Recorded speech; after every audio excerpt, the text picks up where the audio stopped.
Buenos días, buenas tardes, buenas noches todo el mundo y bienvenidos a un nuevo episodio de Presunto Podcast. Yo soy Sara Trejos y hoy vamos a hablar de explotación sexual. Y para eso, Santiago Rivas, bienvenido a Presunto Podcast. Bueno, no, como siempre, un placer estar sentado aquí a la mesa. Andrés Páramo. Muchas gracias. Y como ven con esta emoción de episodio en el que estamos, María Paula Martínez. Buena, yo puedo remontar la emoción, señoras y señores. De vuelta. Bueno, qué alegría. Gente, hoy tenemos varios temas largos, temas que tienen muchísimas aristas. Pero antes de eso, quería darle un agradecimiento a El Barrio Restaurante. Iván Ospina nos trató muy bien el día de hoy, nos acompañó y de nuevo una invitación a ustedes para que vayan al Barrio Restaurante, queda en el barrio La Soledad, en Bogotá. Usted solo pone el barrio en Google y le sale. El barrio pegado. El barrio pegado, como una sola palabra. Está pegado. Comimos un muslo de pollo muy rico, asado, pasado por las brasas, acompañado de una salsa de cilantro muy buena, una ensalada de vegetales frescos y un arroz también muy rico y muy aromático. La ensalada, Dios mío santísimo, ¿no? Qué buena, ¿no? Con champiñoncitos, pero de verdad un plato ensalada aparentemente muy simple, pero de verdad muy, muy rico. Muchísimas gracias una vez más al barrio. Preparándonos pronto para las próximas semanas nuestra cena de producción de Presunto Podcast. Sí, eso es para que, bueno, puedan ustedes reunirse con nosotros, ver cómo armamos el capítulo y conocer los intríngulis y tejemanejes de la mesa de redacción de Presunto Podcast. Desde el 25 de abril voy a estar presentando 9 funciones de mi monólogo Acaba Colombia en el Estudio de La Piña, en Bogotá, en la carrera 17, número 6025. Ya están a la venta las boletas. El enlace de venta de esas boletas de este monólogo, que es un monólogo de sátira política, en donde lastimosamente no caben las 10 baladas favoritas de Vargas Lleras, pero al menos una por ahí le pondremos. Las pueden encontrar en las notas del episodio. Muchas gracias. Santiago, ¿de qué no vamos a hablar hoy? ¿De qué deberíamos estar hablando, pero por culpa de otros temas no vamos a hablar hoy? Quisiera referirme a un episodio largo que tuvo entre hoy martes que grabamos y ayer lunes su punto más álgido en términos de la confrontación entre periodistas. Me refiero al tema de RTBC. RTBC ha sido un tema que nosotros tenemos que tratar, pero que de nuevo la urgencia de las agendas y el acontecer nacional nos ha impedido sentarnos a tratar con juicio lo que está siendo un verdadero problema, y es la malversación de la naturaleza, mucho ojo, tranquilos, la malversación de la naturaleza de la comunicación pública para convertirla en propaganda gubernamental. Esto pues está generando un debate y ha generado una serie de, últimamente noticias, titulares. Este tema lo hemos mencionado yo no sé cuántas veces y quiero decir como se los dije, como que Presunto Podcast se los dijo. O sea, desde que nosotros vimos que salió el noticiero en el gobierno de Iván Duque, dijimos esto va a terminar pasando.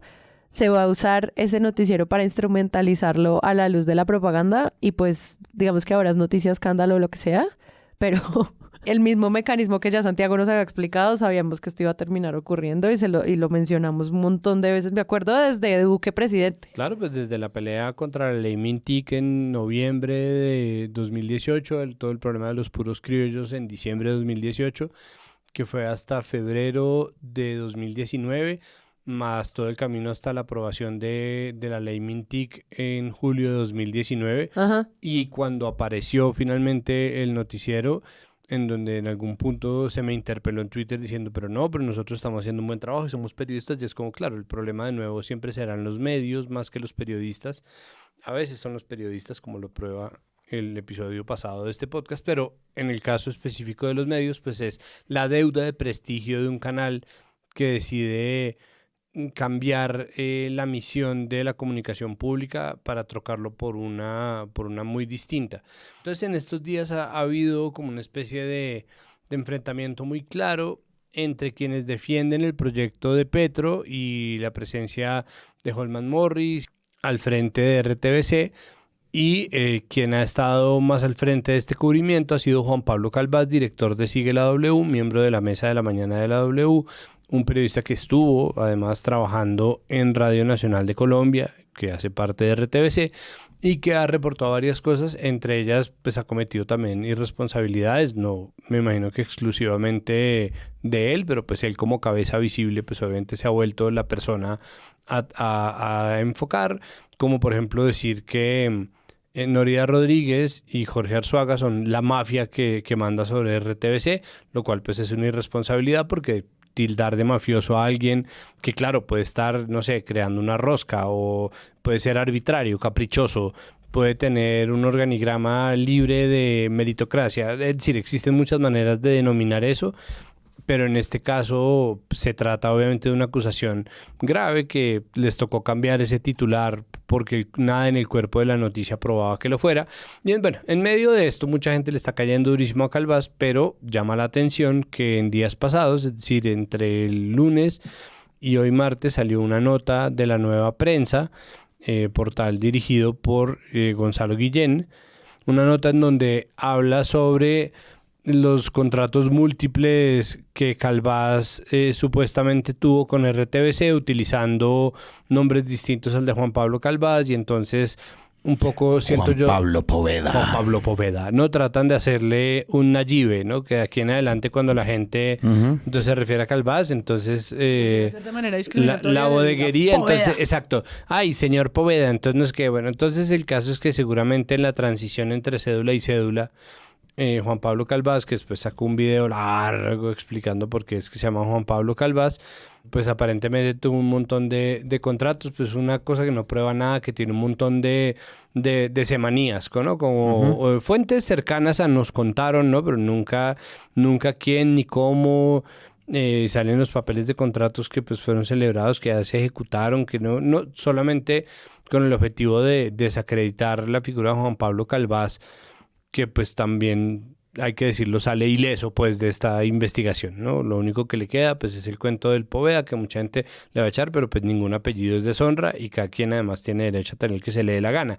Entonces eso está siendo complicado, sobre todo teniendo en cuenta que Guillén, que no es un tipo de hacerle mandados a nadie, yo no entiendo, decide hacer este reportaje y meterse él en una pelea de descrédito que termina simplemente llenando de ruido lo que ya está lleno de ruido, que es esta discusión sobre RTBC, en donde, de nuevo, obviamente hay muchos enfoques posibles, seguramente hay mucho campo a debate, pero definitivamente está pasando algo que a mí, y yo sé que a nosotros como podcast nos parece preocupante en materia de nuevo, lo que es la misión o lo que tendría que ser la vocación de la comunicación pública en favor, pues no de la neutralidad, pero sí definitivamente del respeto por las opiniones múltiples, el respeto de la vocación misma del periodismo, el prestigio de quienes están trabajando ahí, de ahí en adelante lo que va a quedar en términos de contratación, un in-house, mejor dicho, se los dijimos.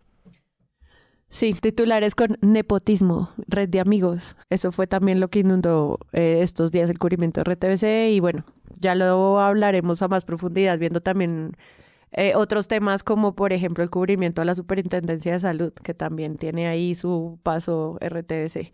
Páramo, ¿de qué no vamos a hablar hoy?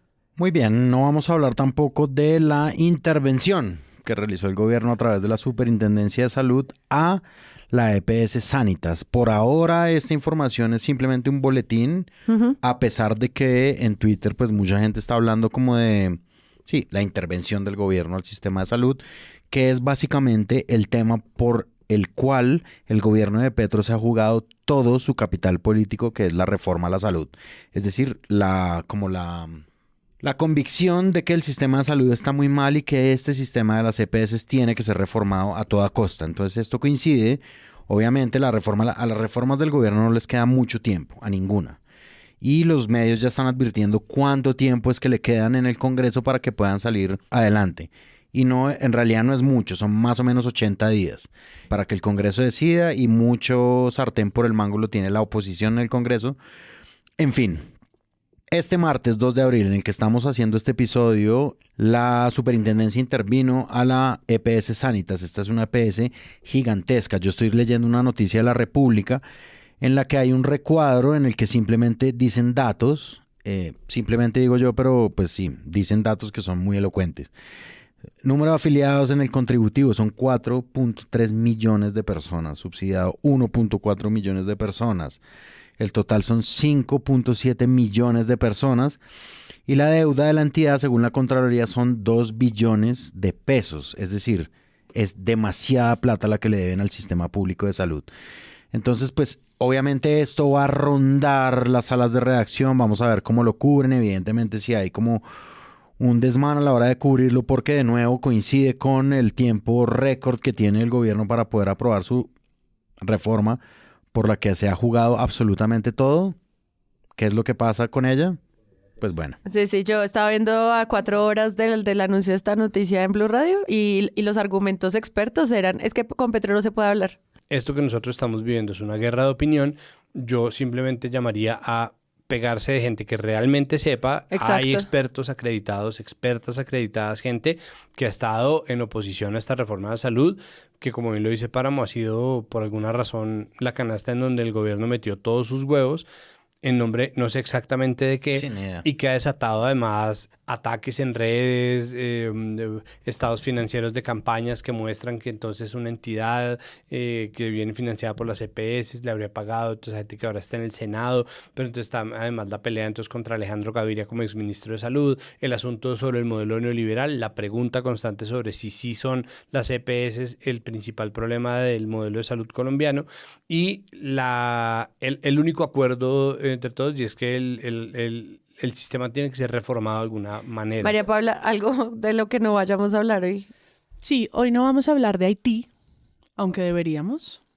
Sobre todo desde el 2021, cuando además mercenarios colombianos mataron al presidente Moïse de ese país, y desde entonces la crisis de grupos criminales no ha hecho sino aumentar, tanto así que el lunes pasado el Palacio Presidencial fue atacado, varios de sus funcionarios quedaron encerrados en el interior, y lo que ya venían reportando en parte una comunidad internacional que más o menos mira a Haití, pues ha tenido este segundo momento después del asesinato del presidente más difícil.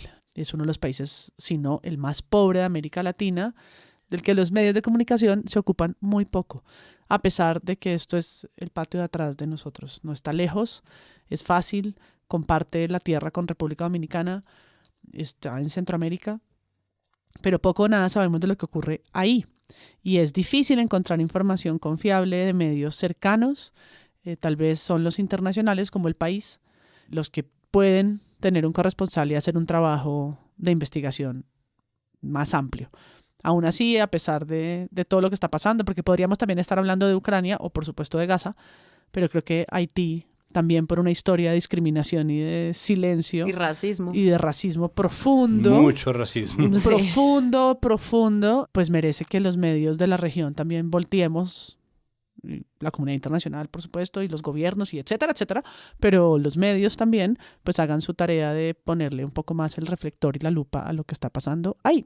Sí, casi que la forma de informarse de lo que está pasando es a través de cuentas de creadores de contenido o influencers o lo que sea que están allá, y pues eso también es muy incompleto porque faltan estándares, contexto, entonces bueno, desinformación por todas partes.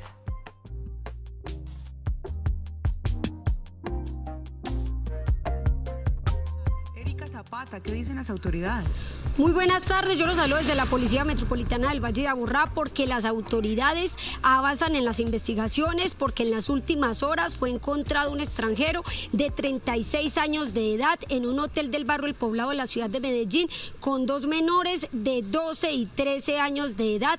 Ese hotel fue sellado por 10 días. Hay que decir que este extranjero quedó en libertad, según las autoridades, porque no fue encontrado en flagrancia, ni las menores manifestaron ser víctimas de explotación sexual, presuntamente. Hablamos con las administrativas, con la administración. El viernes 29 de marzo en Medellín, 2 menores de edad de 12 y 13 años fueron encontradas en el Hotel Gotham ubicado en El Poblado.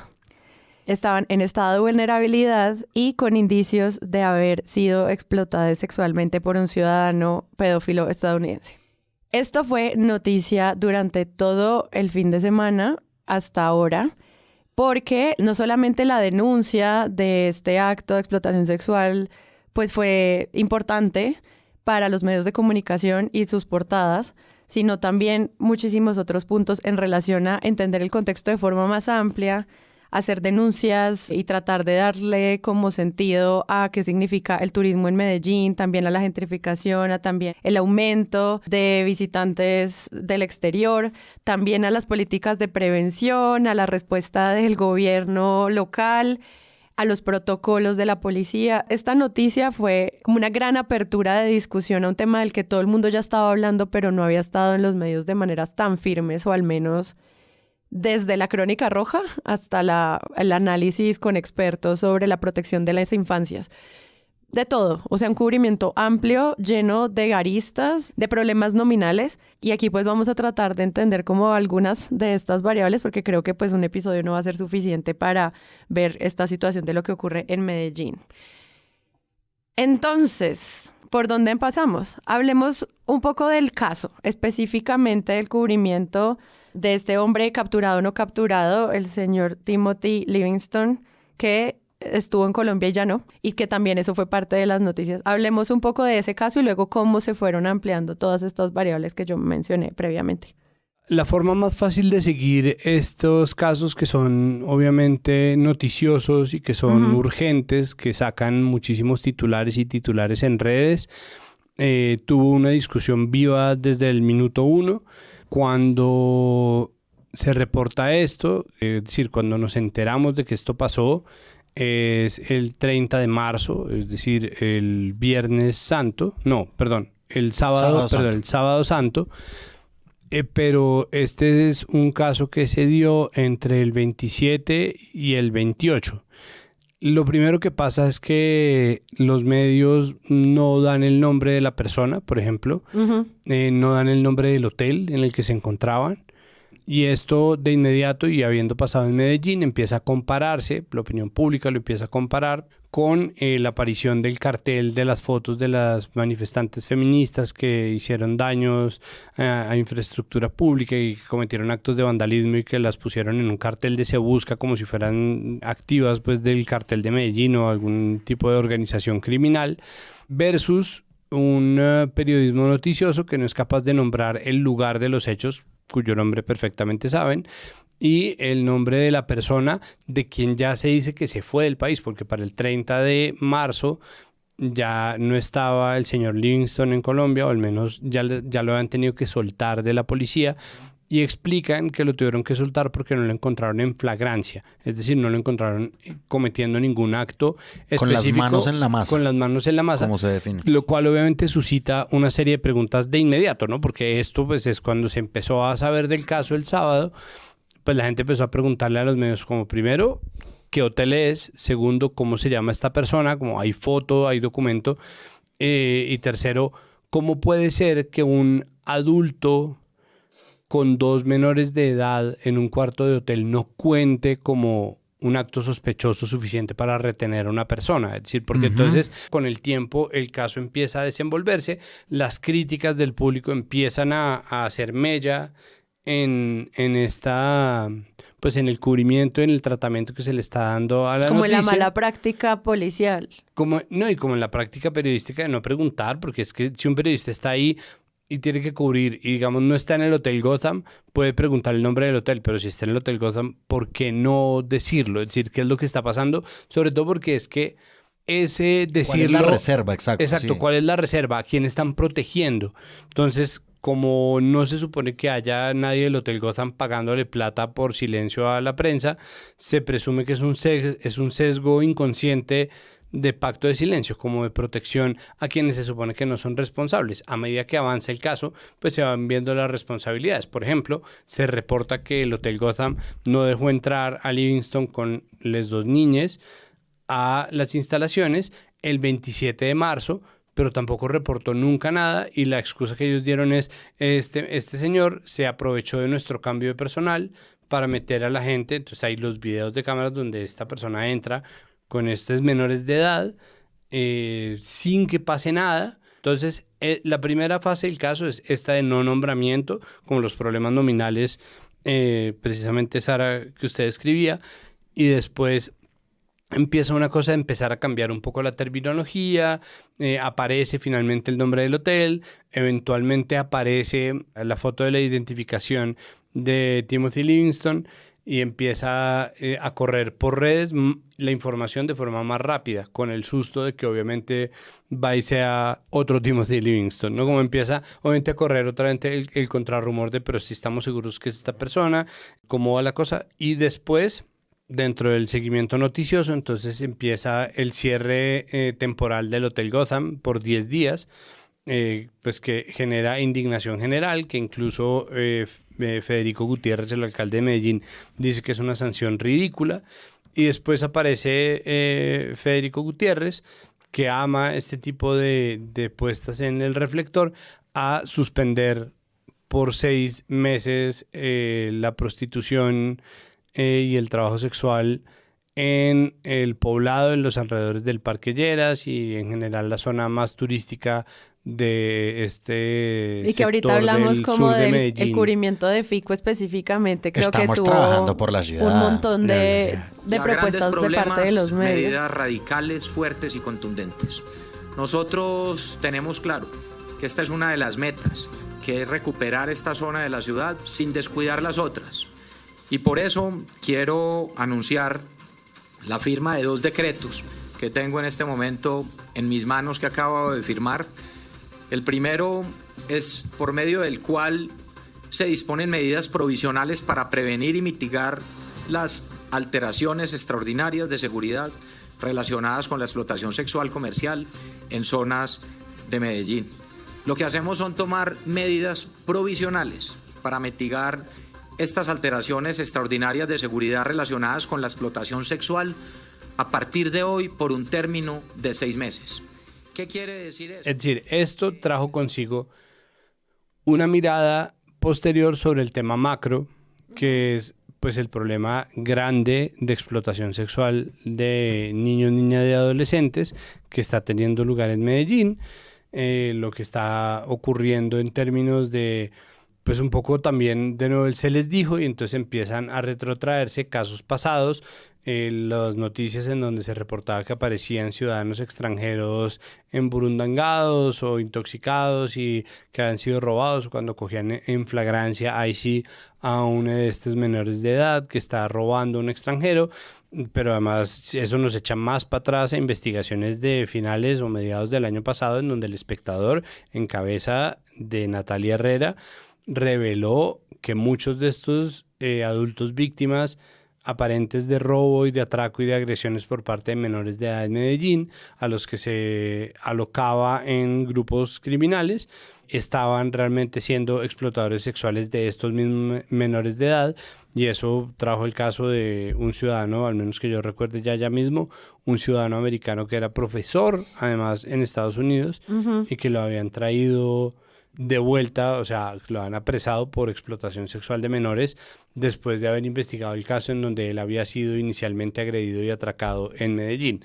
Entonces, esto se viene tratando desde hace rato, el fenómeno del impacto de los nómadas digitales, la gentrificación y la apertura de lo que muy mal, incluyendo además al país, se llama o se busca denominar turismo sexual, que no es otra cosa que la explotación sexual y la trata de personas. Y violaciones de menores de edad, está generando en Medellín ya de una manera sistémica, pero de verdad hay muchos medios que ya venían avisando, y este caso por alguna razón, no mentira, pues porque se tenía el nombre, la foto, las víctimas ahí, y se pudo configurar una noticia. ¿Por qué esto no había logrado volverse un tema bomba? No lo entiendo. A mí me parece sinceramente que el fenómeno de la gentrificación, el fenómeno social de la gentrificación que hemos venido entendiendo últimamente en las grandes ciudades, digamos, de Colombia, se ejemplifica perfectamente en Medellín, y los medios han hecho un trabajo constante con Medellín como ejemplo de la gentrificación. Sí, es decir,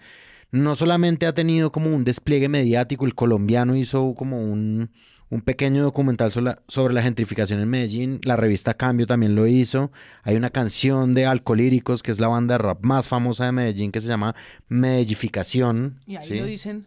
Sí. Textual.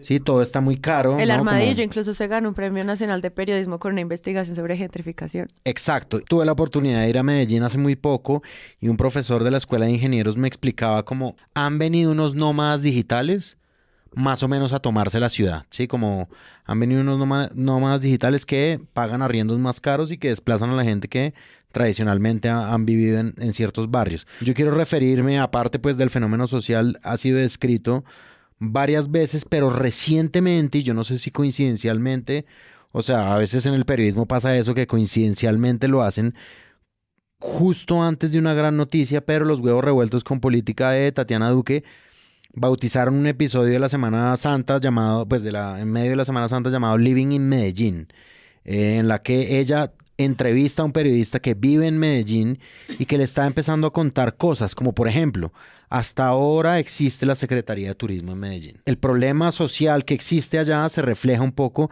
en la respuesta institucional de crear una secretaría entera, es decir, institucionalidad de la ciudad, para que atienda evidentemente un problema. Es un proceso de años, sobre todo después de la pandemia.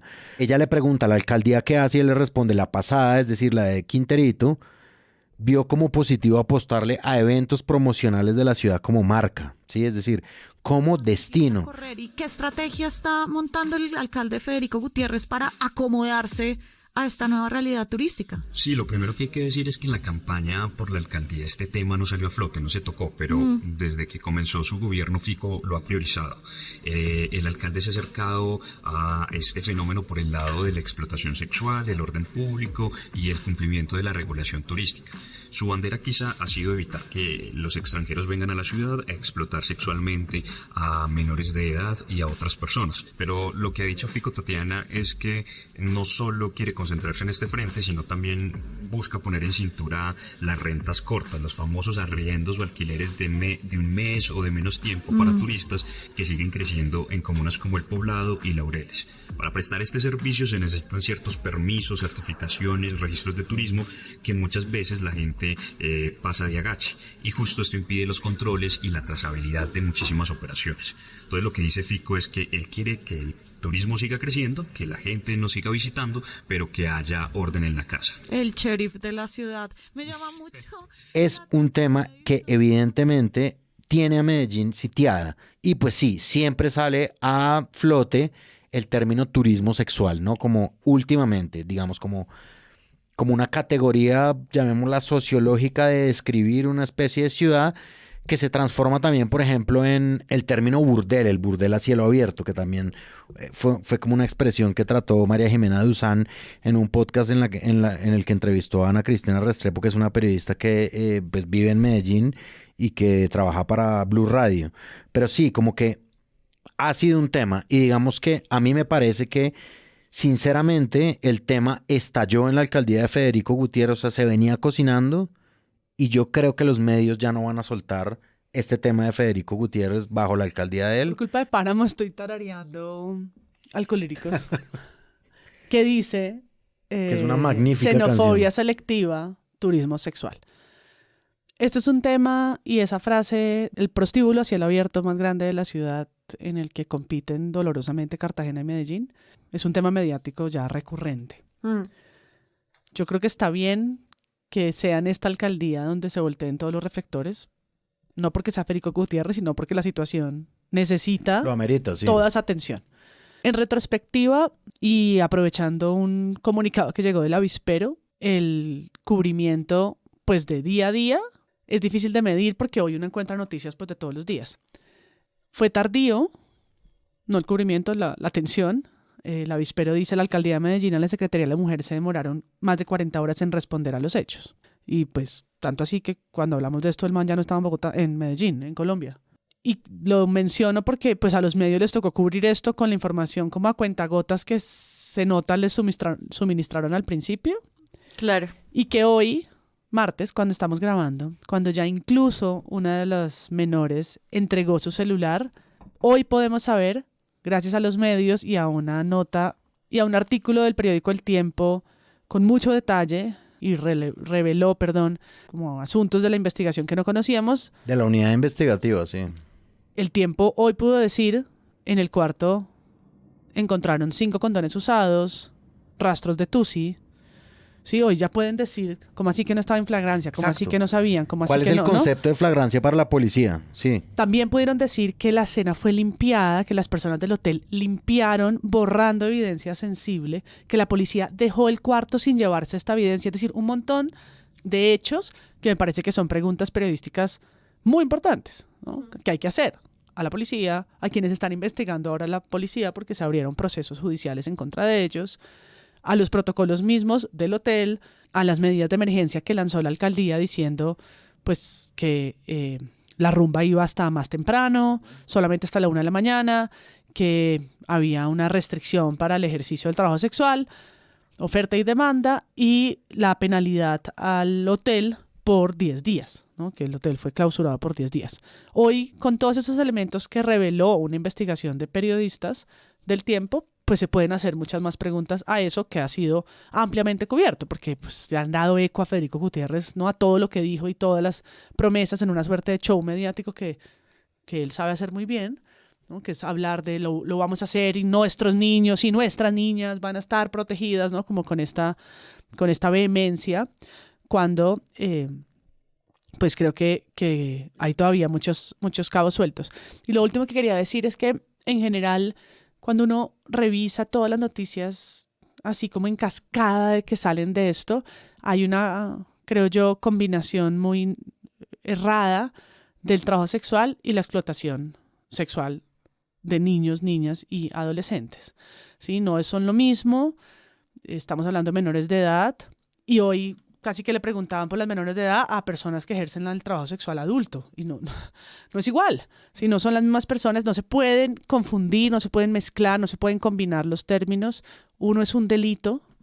Cuando hablamos de explotación sexual de niñas, niños, adolescentes, el trabajo sexual no lo es, bajo ciertas circunstancias, por supuesto. Puede serlo, es decir, el proxeneta, la trata de personas sí lo es, pero el trabajo sexual no. Y sobre eso hay muchos debates y podríamos hacer un capítulo entero sobre las perspectivas abolicionistas y las que defienden los derechos de las trabajadoras y trabajadores sexuales. Pero desde el campo del cubrimiento hay que tener mucho cuidado con combinarlas y hablar de las dos como si se equipararan de alguna manera. Y yo encontré 2 guías que creo que son interesantes sobre esto, una de ICFJ y una de UNICEF. Y ahí dicen, a propósito de lo que ustedes dos tocaron anteriormente, y es, cuestione mucho los datos sobre trabajo sexual y explotación sexual infantil. Hay un subregistro enorme y las cifras, incluso oficiales, pueden ser muy problemáticas y hay maneras de combatir esto. Evite describir el trabajo sexual como prostitución, por ejemplo, dice la guía de ICFJ. Dice, hoy ya se está hablando de trabajo sexual, no de prostitución, y eso tiene un sentido y lo explican. No haga referencia específicamente a la prostitución ni utilice términos como víctima o prostituta. Hoy se habla de trabajadores y trabajadoras sexuales.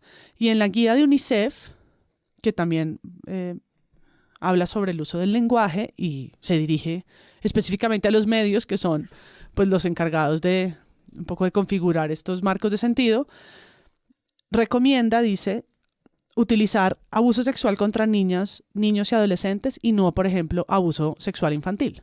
Que podría uno decir, pero es lo mismo.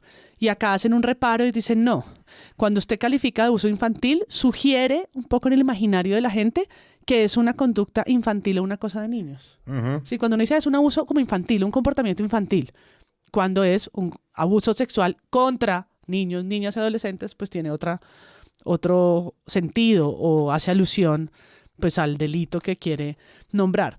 Reiteran en ambas guías, no existe tal cosa como la prostitución infantil, no existe.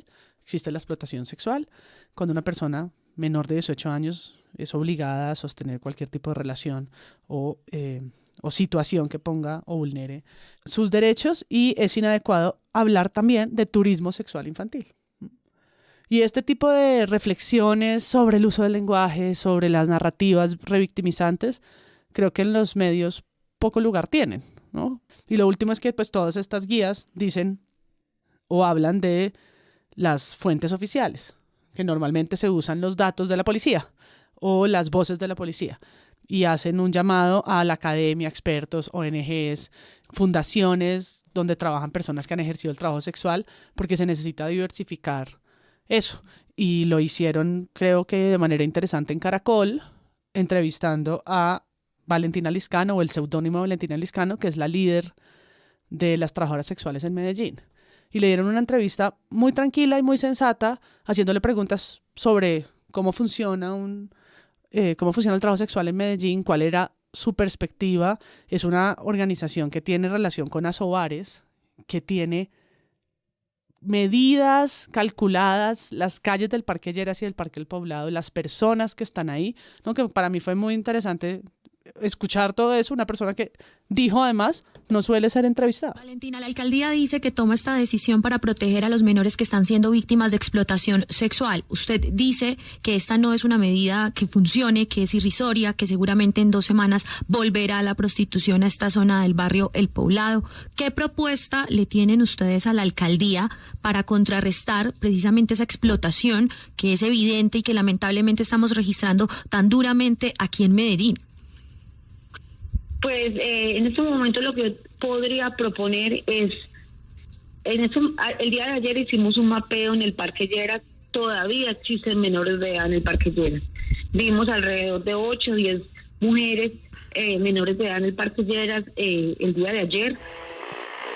Sí, Valentina, cuando uno escucha que hay tantas menores en las calles, pues uno se pregunta dónde están los familiares de estas chicas. ¿Qué rol tienen los papás en la vida de estas mujeres? ¿No están presentes? ¿Sí lo están? ¿Qué rol cumplen? En su mayoría están lucrando. En su mayoría saben lo que la hija hace, comen de lo que la hija trae, inclusive son inducidas por los mismos padres. La mayoría, diría yo, no. Eso que acabas de decir sobre las fuentes oficiales, pues les preguntamos directamente a colegas de El Armadillo que trabajan directamente en Medellín y han hecho un cubrimiento amplio de estos casos, como cuáles eran las dificultades cuando la fuente oficial es la única que te da datos, pero no te dice el fact-checking completo, y eso cómo afectaría el trabajo de los periodistas. Esto es lo que dice Manuela Garcés. Uno de los asuntos que nos parece más complejos en El Armadillo a la hora de hacer periodismo sobre la explotación sexual de niños y niñas en Medellín es cómo contar estos casos sin depender de la fuente oficial. Nos pasó recientemente con una historia que hicimos de un estadounidense que lo denunciaban sus vecinos por ingresar mujeres a su apartamento que parecían menores de edad, y ese parecía era lo que nos detenía a la hora de publicar, porque no teníamos cómo confirmar que estas percepciones eran ciertas. Agotamos varias formas de reportería y al final lo que pasó es que este hombre fue capturado por efectivamente explotar menores de edad, y en ese momento pues la historia fue publicada. Esa dependencia a que los casos se conozcan una vez exista la intervención de la policía, creo que es uno de los mayores retos que existe a la hora de cubrir lo que hacen los extranjeros en la ciudad, más aún cuando vimos esta semana que la policía está siendo inoperante. Casi que un caso no existe hasta que la policía llegue. Esto nos deja un hueco enorme sobre todo lo que no hemos conocido cuando el foco de la fuerza pública no estaba en esto. Entonces, sí, creo que nos falta más periodismo en el que podamos encontrar una fórmula de narrar estas percepciones que están teniendo los residentes de Medellín, lo que se vive en sus edificios, lo que ven en los hoteles, sin tener que depender de la fuente oficial. Claro, y además que eso que tú planteabas da varias líneas. Una, tratar de entender todo el trabajo sexual lícito como algo equivalente a lo que pasó con el caso de estos niños. Equipararlo narrativamente solo porque parecen temas comunes, yo creo que fue uno de los errores de cubrimiento. En tanto, una cosa es la explotación y otra cosa es las medidas punitivas de la alcaldía alrededor del trabajo sexual lícito, digamos. Entonces siento que ahí esas dos líneas de cubrimiento mezcladas pueden generar muchísima desinformación sobre, pues, como el caso de las condiciones de, pues, en las que estaban estos niños y muchísimos otros. Sí, lo revolvieron todo. Entonces todo ahora, revuelto. Desde la 1 de la mañana y no se puede volver en las zonas en las que esto sucedía, el trabajo sexual entre adultos, no, prohibido. Y con eso solucionamos el problema. No. Tal vez es algo que la audiencia aplaude como una medida rápida, express de una alcaldía que responde casi que lo que la gente quiere escuchar. De acuerdo, sí. Pero yo no sé si fue tan... Bueno, no sé. Bueno, no he hecho ningún tipo de encuesta de opinión sobre... No ha salido una encuesta de opinión que diga esto cuántos puntos le subió a Fico, pero yo sí vi como al menos en mi algoritmo, una recepción de los medios sobre como lo estigmatizante, populista que tiene esta medida punitiva del alcalde. Al menos en los que yo consumí para este episodio, no era como felicidades alcalde, gran movida política. No lo sé, por eso digo, hasta ahora han pasado, ¿cuánto? 5 horas desde este anuncio, entonces... En Blue Radio entrevistaron al man de Asobares, que parado de otra orilla, le parece muy problemática la medida en términos del empleo que se pierde, la economía, del alcohol y la rumba, porque según dijo, en estos lugares se permitía hasta las 4 de la mañana. Entonces esas 3 horas él lo ve como una crisis para el sector de los bares. Y fueron insistentes en preguntarle, pero ¿y el trabajo sexual? Y él intentar diferenciar las 3 cosas. Vea, una cosa es el trabajo sexual que sucede, otra cosa es lo que pasa en los bares y otra cosa es la conducta criminal de algunas personas, porque no todo trabajo sexual termina en una situación como esta, que sucede, digamos, en ese lugar en Medellín.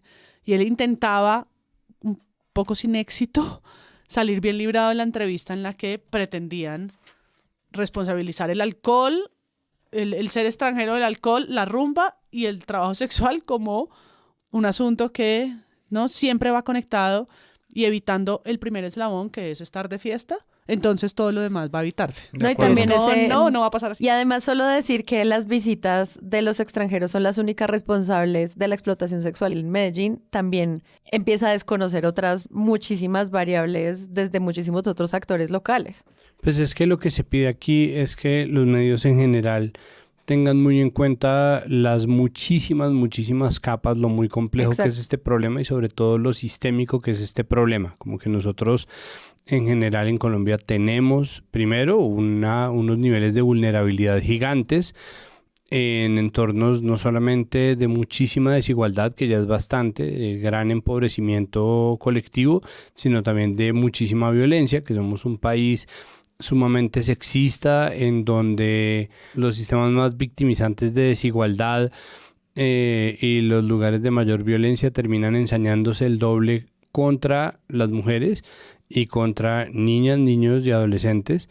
Esto se ha visto en muchísimos casos y es importante como empezar a revisar, porque a ver, hay, por ejemplo, un posteo en Instagram muy interesante de Mutante haciendo preguntas en general, haciéndole preguntas a los medios, haciéndole preguntas a la alcaldía, haciéndole preguntas haciéndonos preguntas a nosotros que consumimos el contenido, y están los artículos de periodismo feminista de Volcánicas que cuestionan las medidas tomadas por la alcaldía de Fico Gutiérrez. Pero es que además uno de los problemas es que cuando se trata de entender un problema tan complejo es fácil caer en la simplificación de tomar una sola fuente. Entonces se hizo famosa una entrevista de Julio Sánchez Cristo con la mesa de la W, pero específicamente las intervenciones de Sánchez Cristo a una joven ex trabajadora sexual que fue explotada sexualmente cuando era menor, ella sigue siendo menor de edad. 3 años atrás fue víctima de explotación sexual y en esa explotación, antes de recibir la ayuda de una ONG que se llama, si no estoy mal, Libertas International, logra, como describir un poco todas las circunstancias en las que estaba. Julio Sánchez Cristo empieza la entrevista diciendo que entiende que nadie está decidiendo entrar en la explotación sexual ni acceder al trabajo sexual adulto. Hace pues como al menos un reconocimiento de la vulnerabilidad y empieza la entrevista, pero termina la entrevista diciéndole a esta mujer como... Bueno, y tenemos a Milagros, que ha resultado pues posiblemente un milagro para otras niñas que vivieron su tragedia. Milagros, muchas gracias por atendernos y disculpe usted pues una entrevista que no le trae buenos recuerdos, pero que le resulta inspiradora para otras niñas que en este momento podrían recuperar su camino. Gracias, Milagros, muchos éxitos. Como Inspirar, vuelve otra vez la huevonada de señalar como culpables a quienes no son otra cosa que víctimas de este sistema. De elegir, sí. De elegir. Entonces existe obviamente una serie de artículos ya más allá de esta entrevista, pues que de verdad tiene el peor remate posible, como no, porque cuenta una historia, son unas declaraciones absolutamente desgarradoras. Otros periodistas de la mesa tratan de ser como muy cuidadosos. Julio Sánchez Cristo es Julio Sánchez Cristo y pues termina diciéndole, no niña, qué bien, que ojalá otras niñas la vean para que no sigan esos malos pasos en los que usted estaba, y es como, fue puta, que no, pero bueno, entonces... Pues no, pero bueno, como para dejarlo pasar, simplemente hay muchos otros cubrimientos. El Tiempo hizo un trabajo riguroso, por ejemplo, de revisar cuáles son los lugares y cómo se puede evitar que lugares se conviertan en zonas de explotación sexual de niños, niñas y adolescentes. Habla un poco sobre los asuntos de vivienda turística, el subregistro que existe, es decir, las muchas viviendas que están siendo utilizadas para alojar nómadas digitales, turistas ocasionales, visitantes de la ciudad y que pueden convertirse en lugares en donde se comete explotación sexual de niños, niñas y adolescentes, y cómo pues esto requiere obviamente de inscribir las casas en el Registro Nacional de Turismo, pero la dificultad gigantesca que esto supone burocrática y logísticamente para pues lograr efectivamente tener un registro fidedigno de cuántas casas están siendo utilizadas para esto, cuánto de esto pasa en hoteles, cuánto de esto pasa en Airbnb, cuánto de esto pasa en lo que estaba pensado inicialmente para vivienda y cómo pues no está siendo suficiente.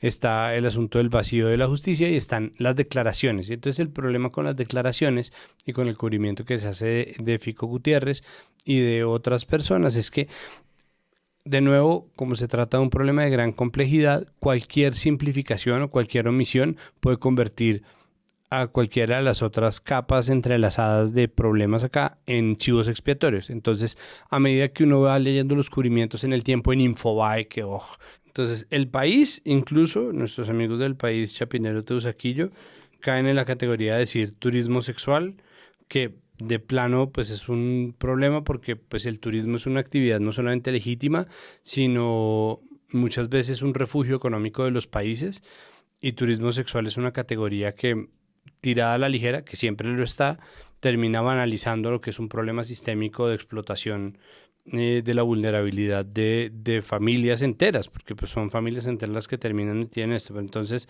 Infobae, turismo sexual y delitos contra extranjeros en Medellín.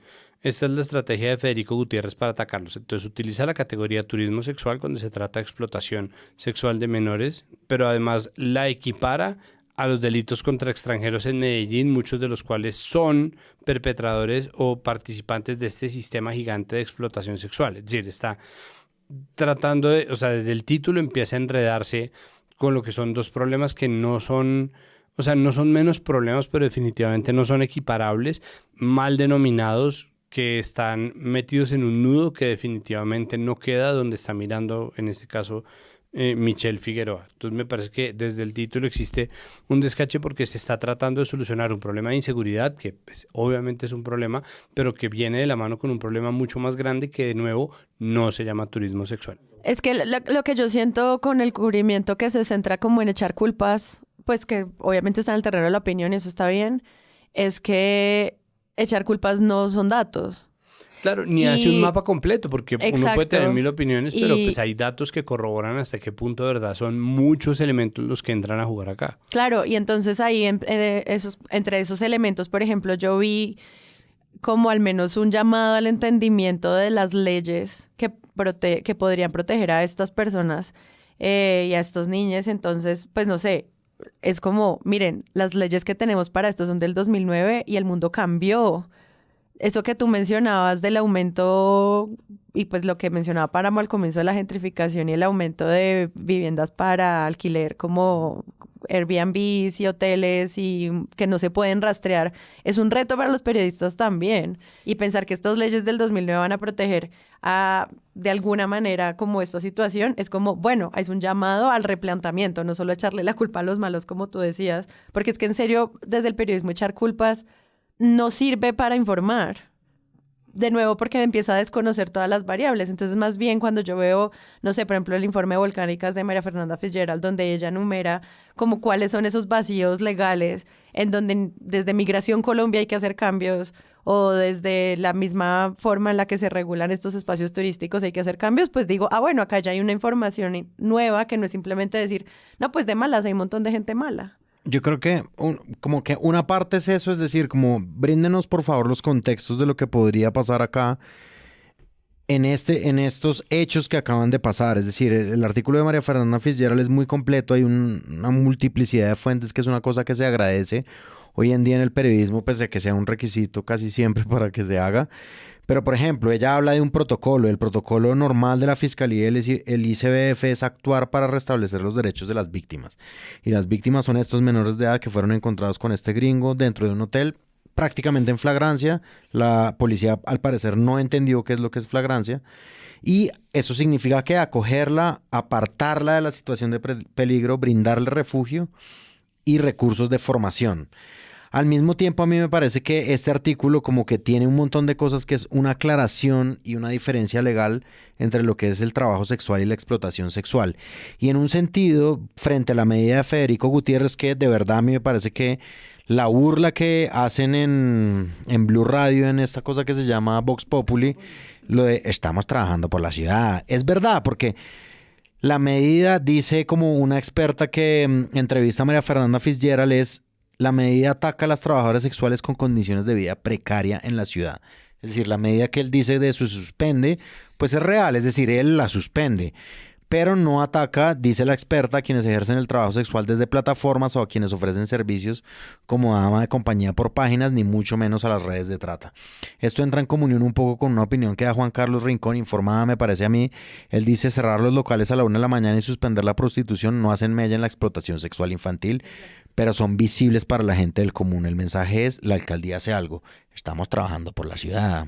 Qué pena repetirlo tanto, pero me encanta esa frase. Él dice, pero en realidad no está haciendo nada. A mí me parece que un poco lo que está buscando Federico Gutiérrez es algo que siempre ha buscado Federico Gutiérrez en un sentido, y es como una especie de eficacia que no existe, ¿sí? Es decir, como un lleno de titulares.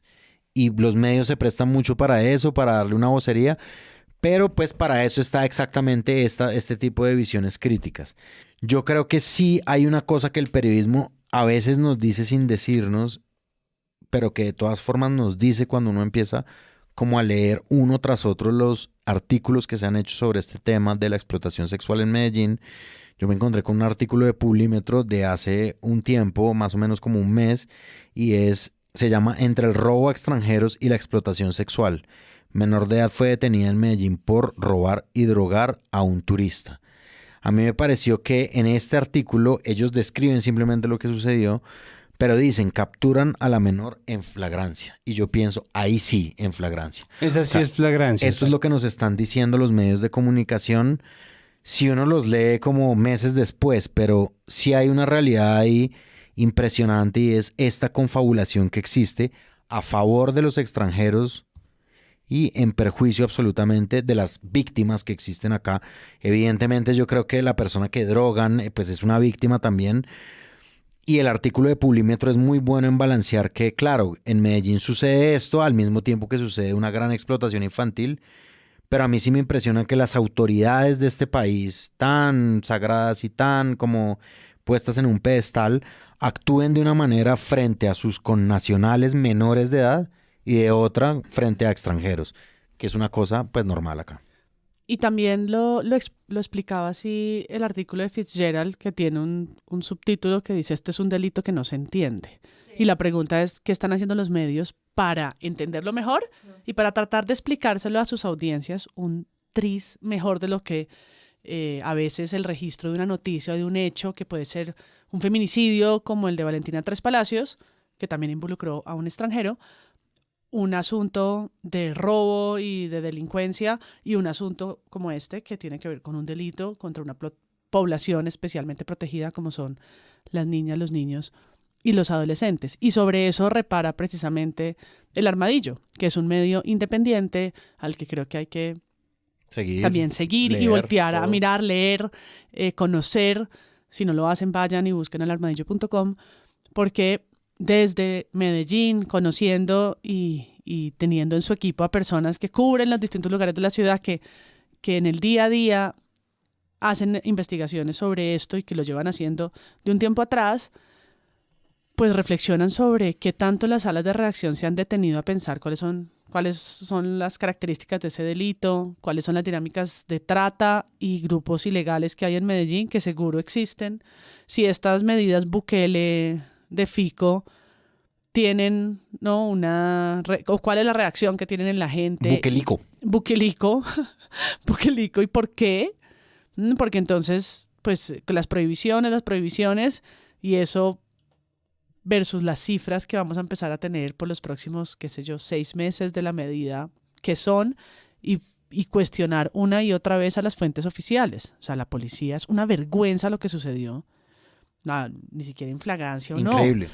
Como así que la persona queda libre, ¿no? En una escena de crimen como la que vieron y presenciaron esos, como dirían los medios, palabra tan inmunda como uniformados. Pues es que ahí los uniformados que entraron y salieron y se fueron y dejaron limpiar el cuarto. Es que, ¿no? Hasta la televisión no lo ha mostrado, hasta CSI lo hacía mejor. Es decir, es realmente sorprendente. Y yo creo que el periodismo sí tiene que señalar esa cadena de errores. No tiene las respuestas, no es juez, no es parte, lo hemos dicho, pero sí puede señalar en dónde fallaron y por qué no están teniendo una reacción como la ley o como el marco, como el protocolo o como los derechos de la infancia piden que sea. A la alcaldía, a la policía, a la procuraduría, a la IA que sea, que tengan que apuntar para que dé cuentas, ¿no? Que esa sigue siendo la tarea más importante, y creo que muchas noticias, sobre todo los primeros días, muchos cubrimientos se centraron en el trabajo sexual, en el problema de la trata, en las personas que la ejercen, en incluso para los negacionistas, para los abolicionistas, en la culpa de quienes están dispuestos a pagar por acceder a trabajadores sexuales, ¿no? A pagar por trabajo sexual. Entonces, sí, esa es una discusión que puede tener un cubrimiento interesante desde una perspectiva de género de muchas formas, pero se queda coja si no incluye una mirada desde la política pública. Muchos de los medios que vi hoy para esta noticia, a la luz de eso, el colombiano incluso lo titula así, como la grave cadena de errores que cometieron las autoridades, como que ya te las empieza a enumerar. El informe que presentamos de ahorita al Tiempo, muchísimos otros medios, pues es que sí fue muy evidente. O sea, aquí ya no hay manera de taparlo.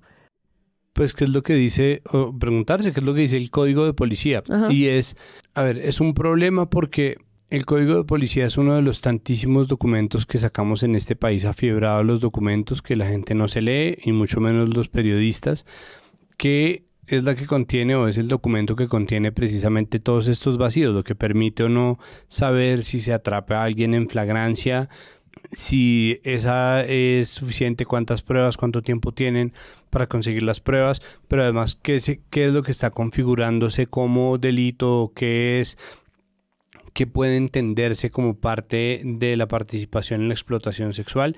Y creo que pues eso redunda, obviamente, primero, pues quienes estamos cubriendo estas noticias tenemos la responsabilidad de conocer muy bien el sistema completo para tratar de entender, y lo que no entendemos, tratar de entenderlo, porque obviamente nadie nació sabido, pues.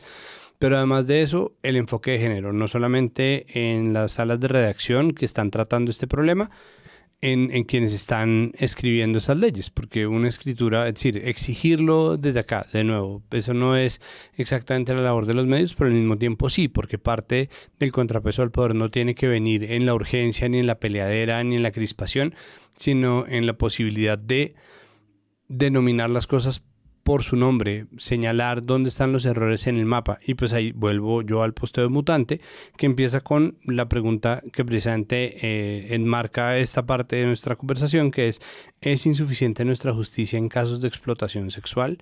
¿No? Entonces, si hay algo que está fallando sistémico, ¿qué es lo que pasa con la escena? ¿Qué está pasando con la idea de consentimiento? ¿Qué pasa si no hay una denuncia? ¿Cuáles son realmente los errores que se cometen y qué es lo que pasa? Entonces, aquí preguntan, ¿por qué la policía no se comunicó con la fiscalía? ¿Por qué dejaron libre al presunto agresor? ¿Desconocen acaso cómo se debe proteger a los niños, niñas y adolescentes? ¿Qué tanto avanzará el caso en los 10 días en los que estará cerrado el Hotel Gotham? Entonces ahí están las preguntas pues, que son pertinentes y que quedan sin resolver, y eso también es una virtud de algo que se puede aprender, y se puede dejar preguntas abiertas, como que en el afán de resolver todo, que no es la responsabilidad ni el deber del periodismo ni de los medios, se empieza de nuevo a buscar culpables, como ya, ¿no? Sí. Caso cerrado, es la cultura paisa, ¿no? Caso cerrado, son los extranjeros. Caso cerrado, es que este país es inviable. Caso cerrado, la culpa es de las trabajadoras y trabajadores sexuales. Caso cerrado, es de las no, despejas todas las dudas. Los culpables son, y entonces siempre hay ahí una sobresimplificación. Yo creo que esas preguntas se las tienen que hacer las salas de redacción. Hace rato, porque además una sentencia en contra del periódico El Colombiano obliga a las salas de redacción, una sentencia de la Corte Constitucional obliga a las salas de redacción a que tengan protocolos claros para proteger a sus periodistas, pero que también apuntan a que hayan mejores herramientas para cubrir desde una perspectiva de género y de derechos humanos asuntos, noticias, investigaciones que los medios se ven enfrentados todo el tiempo y que sus periodistas pueden tener vacíos a la hora de enfrentarse a ¿qué hago cuando hay 2 menores de edad en un cuarto con un mayor de edad extranjero y además aparentemente también hay otro niño de 10 años campanero y el hotel no dice y la policía miente? Un periodista no está listo para eso, puede no estar listo para eso, pueden ser temas a los que no han tenido que verse enfrentados. Luego, pues, ¿qué tanto las salas de redacción están teniendo talleres, capacitaciones, desarrollando sus propios guías, llámelas éticas, narrativas, editoriales, lineamientos, la palabra inmunda que prefiera, para hacer acuerdos internos de cómo se enfrentan a esto? ¿Cómo ponen en duda las cifras oficiales? ¿A quiénes acuden? ¿Qué fuentes expertas diversas, como el caso de Volcánicas, pueden ser llamadas para cómo despejan dudas? ¿Qué asesoría legal tienen? Porque no es fácil entender el marco del trabajo sexual, la forma en la que están delimitados los delitos como la trata de personas en Colombia, las transformaciones que eso tiene, qué dicen los marcos internacionales, qué pasa si el man está en Estados Unidos. Es decir, no es fácil. ¿Sí? No es solamente registrar una noticia. ¿Qué están haciendo los medios? Y se lo pregunta también el Armadillo. ¿Han desarrollado estas guías? ¿Se lo preguntan? ¿Hay discusiones entre editores y periodistas para tratar esto? ¿Se han preguntado por las fotografías que utilizan? ¿Por la identidad de los niños y las niñas? Todos tenemos el pasaporte. Básicamente hay stickers del pasaporte del señor Livingston. ¿Sí? Como todo, el uso de la imagen, de las palabras, de, por supuesto, la narrativa con la que enfocan este tipo de historias. Ahora que hablas de también esos protocolos dentro de los medios, justo Vanessa Restrepo, que también hace parte del equipo del Armadillo, este medio con el que hablamos para este episodio, nos menciona lo siguiente. Si nos quejamos de que el periodismo está lleno de lugares comunes, creo que el cubrimiento de delitos sexuales merece un capítulo aparte, porque aquí sí que los vemos. Cada vez menos, pero todavía hay medios de comunicación y periodistas que se refieren a la prostitución infantil cuando es claro que los niños y niñas son sujetos especiales de protección y que por lo tanto son víctimas de explotación sexual y comercial. También hemos visto, por ejemplo, en los últimos días varios medios de comunicación que han replicado el asunto de los videos de las niñas, insistiendo además en que una de ellas es una menor de edad trans y no nos estamos preguntando eso, ¿para qué sirve? ¿Eso qué le aporta al caso?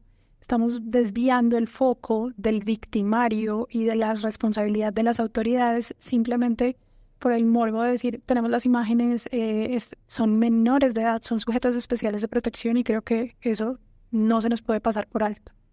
Y claro, desde la comodidad del escritorio es muy fácil sentarse y cuestionar a un periodista o a una periodista que durante el día cubre 5 o 10 noticias, va de un lado para otro y cambia incluso de fuente. Y estamos perdiendo de foco a personas que también tienen que ver con esto, que son los y las directoras de medios de comunicación. Ellas no están promoviendo espacios para informarse y discutir sobre temas de derechos humanos, sobre avances en temas de género y derechos de las mujeres. Ni siquiera han cumplido con obligaciones como crear espacios y mecanismos de protección para las mujeres que están en sus salas de redacción y que enfrentan violencias basadas en género. Y ni siquiera hemos hablado de que el periodismo cuestione el patriarcado como un poder, porque lo es un poder en nuestra sociedad. Y si desde el periodismo nos enunciamos como aquellos que vigilamos de alguna manera, yéndonos al cliché, vigilamos el poder o examinamos el poder, creo que también tenemos que empezar a preguntarnos si el patriarcado que nos atraviesa la vida no es uno de los mayores poderes sobre el que tenemos que cuestionarnos. Y el otro reto que tenemos es trascender el discurso oficial, porque el alcalde de Medellín hace un anuncio con bombos y platillos de que suspenden la demanda de servicios sexuales en el poblado. Y muy bien, que ya tenemos un cambio semántico importante en el que no solamente estamos enfocados en sancionar la oferta, sino la demanda, pero quedan muchas preguntas en el aire. Para empezar, no se puede hablar de servicios sexuales cuando estamos hablando de menores de edad. ¿Y cómo se suspende en la práctica eso? ¿Cómo se hace? ¿Qué pasa con las plataformas que además son los espacios en los que más se ofrecen este tipo de servicios en Medellín? Santiago Rivas, ¿con qué se queda la gente entonces con la información? Yo creo que la gente se queda con un estado de crisis permanente. Creo que obviamente hay mucha más información hoy de la que hubo en un comienzo, el 30 de marzo.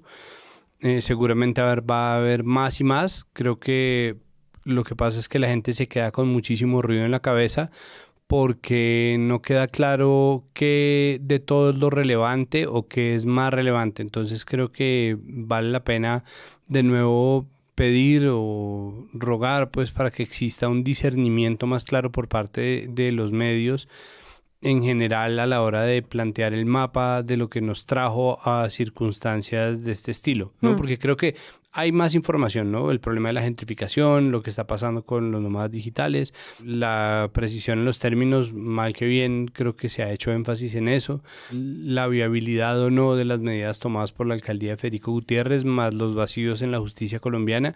Entonces creo que esto pues puede ser muy abrumador. Y esa es la sensación principal que yo creo que la gente tiene, porque obviamente pues a la gente sí le preocupan los niños, las niñas, los adolescentes, y que esto pueda pasar, pues es algo que la gente siente que le puede pasar al interior de sus familias, y eso también es un problema. Entonces yo creo que esa es la primera sensación, y desenredar ese nudo es lo que creo que es la responsabilidad principal de quienes trabajamos en medios de comunicación. Sí, leyendo los comentarios a muchos de los videos y noticias que leímos hoy, la gran mayoría dicen a eso es que vienen los extranjeros, que siento que es como la gran narrativa con la que uno se queda en relación al turismo colombiano. De nuevo demuestra la gran cantidad de capas que faltan para ser analizadas. Claro, y la inevitabilidad y bueno, un poco de esa xenofilia nuestra. Nosotros siempre hemos sido un país muy cordial y muy receptivo para extranjeros blancos, europeos y de países occidentales con plata. Incluso eso está empezando a cambiar y a volverse, y se puede trocar en una violencia que pase por encima de cualquier evidencia y simplemente coja como objeto de odio a cualquiera que venga, cosa que obviamente pues no se tienen pruebas y puede desencadenar un problema de otra naturaleza que tampoco va a solucionar el problema de la explotación sexual de niños, niñas y adolescentes. Muchas gracias, María Paula. Yo me quedo con ganas de un periodismo que cuestione un poco más asuntos transversales que incluyan a la cultura narco, que incluyan a la venta de esta idea de que Colombia es un país de mujeres bonitas, entonces pues vengan a comprarlas.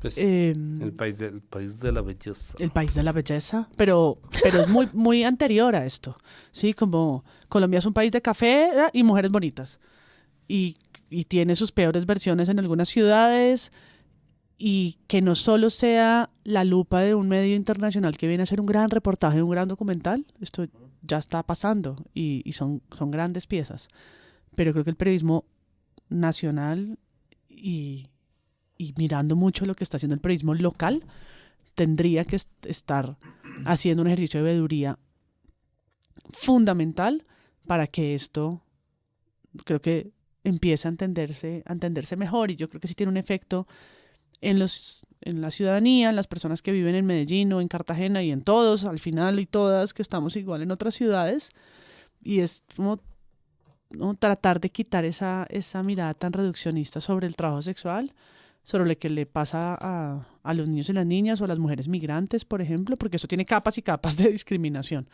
Entonces, con Alcolíricos en mi cabeza todavía, porque todo está muy caro, nos vemos el próximo episodio. Muchas gracias, Páramo. No, yo simplemente me voy con una preocupación, y es como la preocupación del escándalo mediático que sucede en un momento y que yo creo que sí va a ajustar unas cuentas con el alcalde al que le tocó afrontar esta crisis, porque no es una crisis nueva.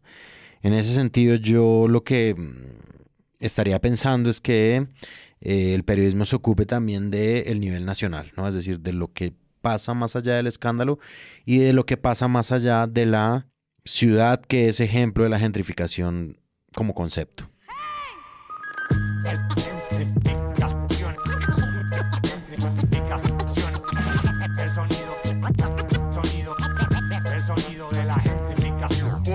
Los de Rappi explotados, sentados en un jardín se comen las papas de tu hamburguesa. La burguesía dice que es una injusticia, otros lo llaman el impuesto a la pobreza. Gente, si les gustó este episodio y además quieren apoyar este podcast, los invitamos a que lo compartan en todas sus redes sociales. Además, entren a presunto.com/donaciones y hagan parte de nuestra campaña. Vamos avanzando en cada uno de los episodios. Y si no pueden, compártanlo. Es la mejor manera de crecer. Algunas plataformas les permiten además dejar comentarios que podemos publicar. Presunto Podcast es producido por Sara Trejos, yo, con el análisis de Santiago Rivas, yo, María Paula Martínez, yo, Juan Álvarez y Andrés Páramo. Presente. La postproducción la hacemos Rodrigo Rodríguez y yo, y nuestra asistente de producción es Paula Villán. Desde Sillón Estudios, Jennifer Abaunza coordina toda la producción de Donaciones. También pueden escucharnos en nuestro canal de YouTube y en todas las plataformas de podcast. En algunas de esas plataformas nos pueden dejar calificaciones y además pueden dejar comentarios. Cada vez que lo hacen nos ayudan a llegar a más gente. Presunto Podcast es un proyecto producido en Sillón Estudios, una red de podcast independientes donde además pueden encontrar otros shows.